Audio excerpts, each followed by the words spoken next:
સુરતમાં વર્ષ 2016માં રદ થયેલી 500 અને 1000ની નોટો સાથે 4 ઇસમને ડુમ્મસ પોલીસે ઝડપી પાડ્યા હતા।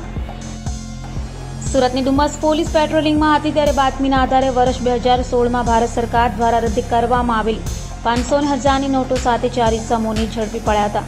ઝડપાયેલા નરેશ પટેલ, વિનીત દેસાઈ, સાદિક શેખ અને મનીષ રાજપૂતને ઝડપી ડુમ્મસ પોલીસે આરોપીઓ પાસેથી 75 લાખની રદ થયેલી નોટો કબજે લઈ તેઓની વધુ પૂછપરછ હાથ ધરી હતી।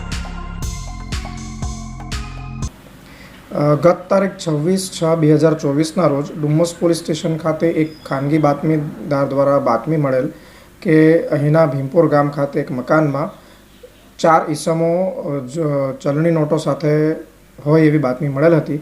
જે આધારે અત્રેના પોલીસ સ્ટેશને ત્વરિત કામગીરી કરી રેડ કરતા જે તે મુકામે ભારત સરકારની જૂની રદ કરાયેલી નોટો પૈકી 500ના દરની 14,000 નંગ તથા 1000ના દરની 500 નંગ એમ કુલ 75 લાખ રૂપિયાની રદ કરાયેલ ચલણી નોટો મળી આવેલ છે। હાલમાં તે અંગે તપાસ ચાલુ છે। તો એવું માનવામાં આવી રહ્યું છે કે જે તે સમયે બદલાવી ન શક્યા હોય અને પડી રહી હશે, પણ હાલમાં એ બાબતે વિશેષ તપાસ ચાલુ છે। આ ચારેય વ્યક્તિ ક્યાંના રહેવાસી છે અને કોણ છે?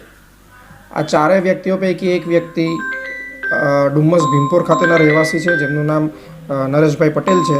બાકીની 3 વ્યક્તિ પણ સુરત ખાતેના રહેવાસી છે।